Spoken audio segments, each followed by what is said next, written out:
Noong 2009 po ay nung nagbagyo po ng Undoy ay nasira po ang aming bahay. Lahat namin pong pananim ay naanod po lahat. Kasama po yung aming mga kambing. 4 na araw po kami na naistilang dito sa loob ng bahay namin dahil po sa pangyayari po na malakas po ang baha, malakas ang hangin at ulan. Kaya po hindi kami nakababa po, wala kaming bigas, wala kaming makain po.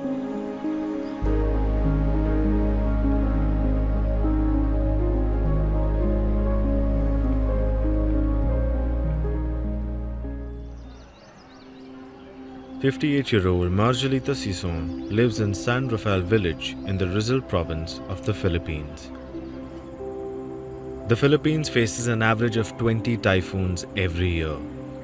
The heavy rains these storms bring often exceed 8 inches in a single day. San Rafael, a mountainous area, is highly susceptible to flooding.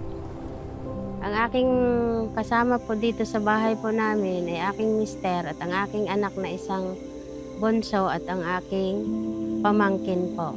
Ako po ay bumibili ng gulay po at prutas doon po sa Wawa Dam. At dadalhin ko po doon sa bayan at ilalako ko po. Witnessing frequent tornadoes, floods, and landslides was common growing up in Aklan. Noon po ay may sarili din po kaming lupa doon po na mana ng aking nanay at ang aking tatay po. Kasi po nag-aani po kami ng palay noong panahon na yon po.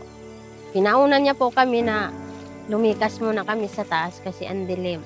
Noong pinauna po kami ng nanay ko at siya po ang naiwan doon po dahil po tinabunan niya po yung inani naming palay po. Yan nga po yung tapos po ng dilim na yon, hinanap namin po siya. Nakita na namin po doon sa tabing sapa po. Wala na pong malay. Margelita was 12 when her mother was killed in a tornado. Soon after, she moved to live with her aunt 200 kilometers away in Mindoro. Floods were commonplace here too. When Margelita was 19, she moved to Manila and worked in a clothing factory. Later, she moved back to the Rizal province. Ako po ay lumipat po dito noong 1990 po sa Montalban, Rizal. Nakakabili po kami dito ng kaunting rights po sa halagang 10,000 po. Ang ibig sabihin po, ang rights po ay yung mga tanim lang po, yung pag-aari po namin. Hindi namin po sariling lupa po. Margelita grows and sells fruits and vegetables in Wawa Dam, a market area located down the mountains. This year, Typhoon Karina destroyed their crops and savings. Her husband is a construction laborer with no fixed wage. Ang bagyo po, napakalaking damage sa amin dahil po maraming nasira po sa aming mga pananim. Kaya ngayon po, wala kaming maikalakal, kagaya po ng mga suha po na ito. Nagkalaglagan ang kanyang mga bunga.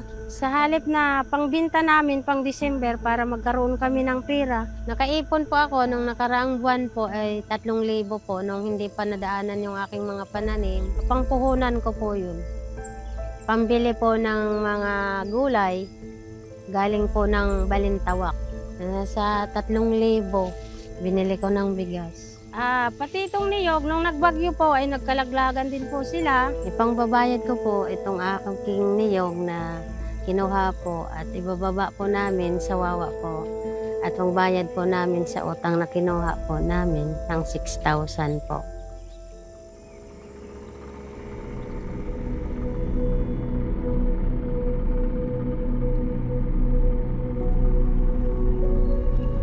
Ibababa ko po doon sa ilog po at sasakay po namin sa bangka.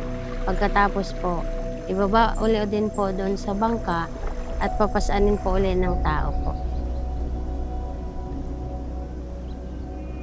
Ito ang aking habal-habal po na pinagsakargahan po namin ng gulay, prutas at gaya po nito na niyog at saka mga labong langka po. Paggabi po, dito na lang po ako natutulog sa aking habal-habal nito po kasi napakalayo po yung uwian namin. Rizal is a tourist hub.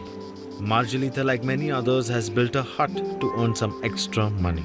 However, the increasing intensity of cyclones is disrupting the source of livelihood too.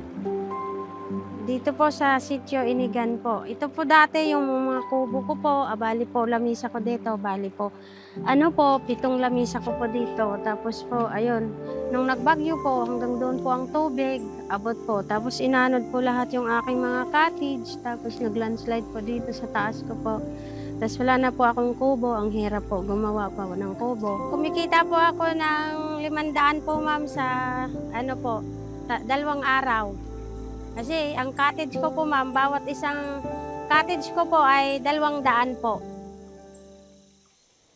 Margelita hopes to move down the mountains, closer to town, where she can lead a better life. Sa pagtagal po ng panahon po ngayon, sa ngayon po ay lalo pong lumalala po yung mga pagbabaha, pagguguho ng mga bato po. So ngayon po, ma'am, wala kaming natatanggap na tulong galing gobyerno. Sana, ma'am, matulungan kami dito. Unang-una po, ma'am, yung pampuhunan namin sa kalakal namin, ma'am. Wala kaming pangpuhunan. Yun po ang hinihiling namin. O kaya po, ma'am, may matuluyan ako sa baba. Hirap ako kasi paahon dito. Nahirapan ako. Yan ang ko sana. Gusto ko pong magtinda ng mga sari-sari. Yung mister ko, hindi rin mahirapan.